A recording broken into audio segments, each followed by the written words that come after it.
Kadang hidup menamparmu lewat tangan orang lain.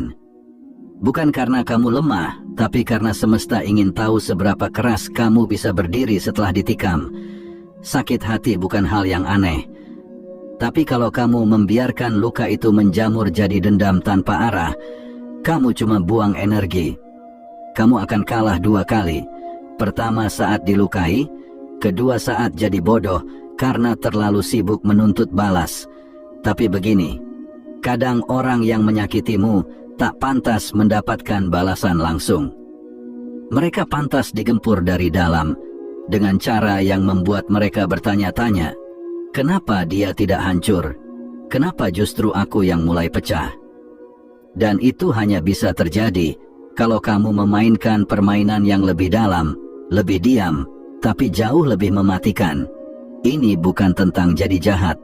Ini tentang jadi sangat sadar, sangat kuat, sangat tidak terpengaruh, sampai kehadiranmu sendiri jadi ancaman. Maka inilah 7 cara brutal, tapi cerdas untuk membuat orang yang pernah menyakitimu kena mental. Bukan dengan menghancurkan mereka secara fisik, tapi dengan menciptakan versi dirimu yang terlalu tinggi untuk dijangkau oleh siapapun yang berniat merendahkanmu. Dan percayalah, orang yang pernah menyakitimu akan mulai menggigit lidah mereka sendiri. Pertama, bungkam dirimu, biarkan mereka berteriak sendiri. Ketika seseorang menyakitimu, insting pertamamu biasanya ingin menjelaskan diri, ingin membela harga diri, ingin berteriak bahwa kamu tak pantas diperlakukan begitu. Tapi sialnya, semakin kamu bicara, semakin kamu memberi mereka panggung. Dan orang-orang brengsek suka sorotan. Jadi diam, bungkam, heningkan seluruh reaksimu, karena tidak ada hal yang lebih menyiksa bagi orang manipulatif selain tidak mendapatkan reaksi. Saat kamu diam, mereka mulai membangun asumsi sendiri. Mereka mulai berbicara dengan diri mereka sendiri, menciptakan skenario demi skenario di kepala yang tak akan pernah kamu klarifikasi. Keheninganmu bukan kelemahan, ia adalah jerat psikologis. Kamu menyerang mereka lewat ruang kosong yang kamu tinggalkan. Diam adalah suara paling keras yang bisa kamu lemparkan ke wajah orang yang haus perhatian dan kekuasaan emosional. Dan pada akhirnya, mereka akan kena mental bukan karena kamu melawan, tapi karena kamu menghilang tanpa memberi izin untuk dimengerti. Orang yang menyakitimu akan mulai berbicara tentangmu ke orang lain. Mereka akan mencoba menciptakan narasi untuk mengisi kekosongan. Tapi kamu tetap diam. Dan disitulah kamu menang. Ketika mereka sibuk menyusun teori, kamu sudah naik kelas. 2. Bangun dirimu jadi versi yang paling tak tersentuh. Balas dendam terbaik bukan membuat mereka menangis, tapi menunjukkan bahwa kamu menjadi sesuatu yang tak bisa mereka ganggu lagi. Bukan cuma sukses, tapi benar-benar tak tersentuh. Bukan hanya kaya atau terkenal, tapi punya ketenangan yang membuat mereka muak melihatmu tetap utuh. Mereka akan mencari celah. Mereka akan berharap kamu gagal, berharap kamu kacau, tapi kamu naik level. Kamu belajar, kamu tumbuh, kamu bangkit seperti sialan yang tak bisa dihancurkan. Dan semakin tinggi kamu berdiri, semakin mereka harus menengadah hanya untuk melihatmu. Kamu tak perlu pamer, kamu cuma perlu stabil. Stabil secara mental, emosional, dan eksistensial. Dan percaya atau tidak, itu akan menghantam mereka lebih keras dari 1000 kata makian. Karena kamu membuktikan satu hal, bahwa luka yang mereka buat hanyalah bahan bakar bagi kebangkitanmu. Orang yang menyakitimu akan mencoba menjatuhkanmu dengan cerita lama. Tapi cerita lama tak bisa mengalahkan seseorang yang sedang menulis kisahnya sendiri. Setiap hari, tanpa menyebut masa lalu, kamu menjadi mitos dalam hidup mereka. Tak bisa dijangkau, tapi terus menghantui. Ketiga, tertawakan rasa sakitmu sendiri dengan cara yang mengganggu. Jika kamu bisa tertawa saat hatimu diremukkan, maka kamu jadi makhluk yang tak bisa ditaklukkan oleh siapapun. Ketika orang yang menyakitimu tahu bahwa kamu bisa mentertawakan penderitaanmu sendiri kamu jadi teka-teki psikologis yang bikin frustasi. Mereka ingin kamu remuk, tapi kamu malah ketawa. Mereka ingin kamu jatuh, tapi kamu berdiri sambil ngopi. Ini bukan soal pura-pura kuat. Ini soal mengalihkan pusat kendali dari luar ke dalam. Rasa sakit bukan lagi musuh, tapi tamu. Dan kamu tidak berdebat dengan tamu. Kamu hanya menyajikan teh dan berkata, "Silakan duduk, tapi jangan terlalu lama." Dan sialnya orang-orang benci melihatmu tidak hancur.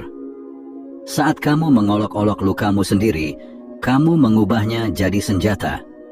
Kamu membuatnya tak bisa dipakai lagi untuk melawanmu. Kamu jadi kebal. Dan orang toksik yang menyakitimu merasa seperti pecundang karena gagal menghancurkanmu. Karena tak ada kemenangan yang lebih menyakitkan bagi musuh selain melihatmu tertawa dari puing-puing yang mereka ciptakan. Kamu jadi semacam hantu. Bukan karena kamu tak terlihat, tapi karena kamu tak bisa dihancurkan oleh metode biasa. Kamu membuat rasa sakit jadi lelucon pribadi.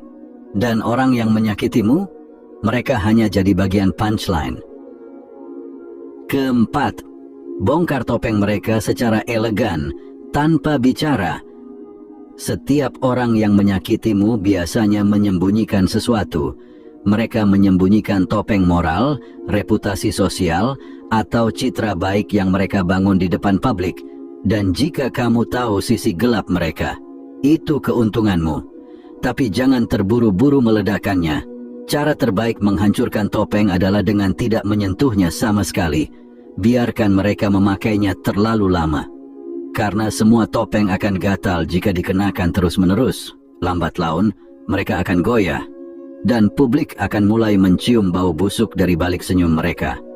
Tugasmu hanya satu. Jaga integritasmu sendiri. Jangan bereaksi. Jangan menyebar gosip. Jangan buka aib. Saat kamu tetap elegan, kamu menciptakan kontras. Dan kontras itulah yang menyiksa mereka. Orang akan mulai membandingkan.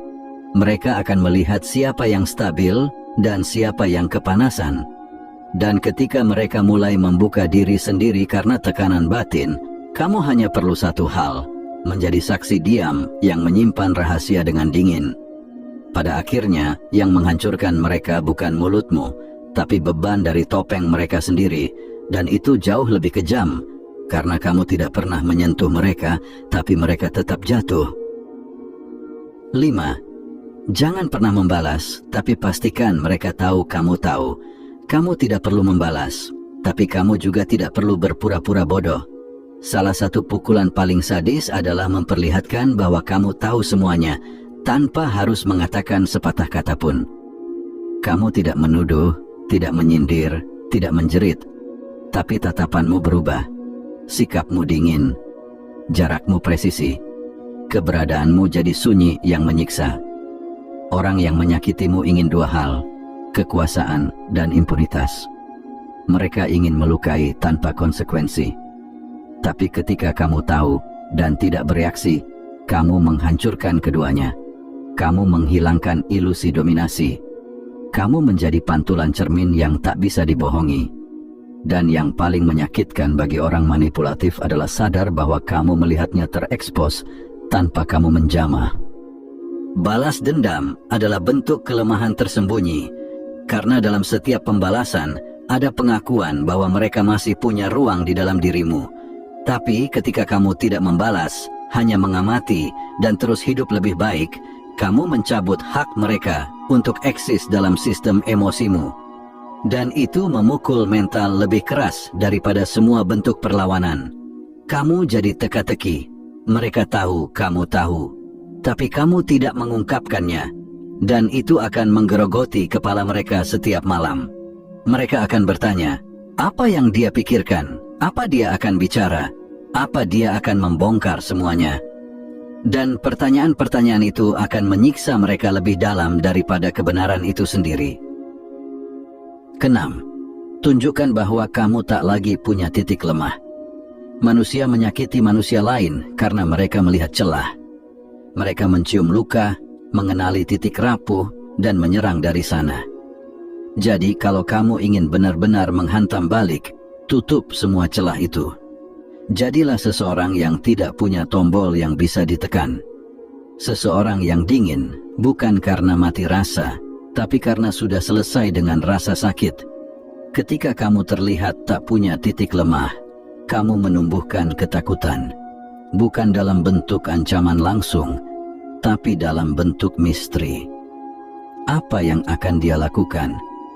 Apa dia benar-benar tak peduli? Kenapa aku tidak bisa memprovokasinya lagi? Pertanyaan-pertanyaan itu menjadi virus dalam kepala orang yang pernah menyakitimu. Mereka tak bisa menebak kamu lagi, dan manusia takut pada apa yang tidak bisa diprediksi. Untuk jadi tak punya titik lemah, kamu harus menelan seluruh masa lalumu mentah-mentah, mencernanya, dan memuntahkannya sebagai kekuatan. Kamu tidak menyembunyikan luka, kamu membiarkannya jadi bekas perang yang mengintimidasi. Kamu tidak takut disakiti lagi karena kamu sudah pernah dilukai dan tetap utuh. Mereka akan menyadari kamu bukan korban, kamu bukan pecundang yang meratap. Kamu bukan boneka yang bisa diacak-acak lagi. Kamu adalah batu keras yang pernah pecah, tapi sekarang kembali jadi bulat. Dan batu bulat tak bisa dipegang. Ia hanya bisa terpelesetkan kembali pada wajah si penendang. Pengen dapetin banyak cashback, diskon dan promo lainnya? Dapetin semuanya di ShopeePay sekitarmu. Penendang. 7. Habisi imajinasi mereka tentang dirimu. Satu-satunya hal yang bisa membuat orang yang menyakitimu tetap hidup dalam pikiranmu adalah kenangan. Tapi permainan ini bisa dibalik. Kamu bisa membuat kenangan itu menyiksa balik mereka. Caranya? Hancurkan seluruh imajinasi yang mereka simpan tentang siapa kamu dulunya. Tunjukkan bahwa versi kamu yang sekarang bukan hanya berubah, tapi sudah tidak mengenal mereka lagi. Orang yang menyakitimu diam-diam menyimpan gambaran tentang dirimu. Lemah, rapuh, mudah dikendalikan, penuh luka. Mereka simpan itu dalam kepala mereka sebagai bukti bahwa mereka lebih tinggi. Tapi kalau kamu berkembang jadi seseorang yang benar-benar berbeda, yang elegan, tajam, kuat, dan anggun dengan cara yang mengintimidasi, kamu menghancurkan narasi yang mereka buat di kepala mereka sendiri. Setiap kali mereka mengingatmu, mereka tak akan bisa menghubungkanmu lagi dengan sosok yang dahulu mereka lukai. Dan itu akan menghantui mereka. Kamu jadi seperti ilusi yang mereka pikir mereka kuasai, tapi kini berubah jadi entitas asing yang tidak bisa disentuh. Mereka kehilangan kendali. Dan tidak ada yang lebih membuat manusia toxic stress dibanding kehilangan kontrol atas narasi. Kamu tidak hanya membuat mereka kehilangan kamu, kamu membuat mereka kehilangan versi tentang kamu yang pernah mereka gunakan untuk merasa superior. Dan sekarang setiap kali mereka melihatmu, mereka hanya melihat bayangan dari seseorang yang tak bisa mereka paham lagi. Itu bukan luka, itu pemusnahan psikologis. Kamu tidak perlu jadi iblis untuk membuat seseorang kena mental. Kamu hanya perlu jadi seseorang yang tidak bisa dijatuhkan dengan metode lama. Seseorang yang tetap tenang saat dihina, tetap tumbuh saat dilukai, tetap kuat saat ditinggal, dan tetap diam saat difitnah. Kamu jadi semacam misteri yang tak bisa mereka pecahkan, dan misteri itu akan menghantui mereka seumur hidup.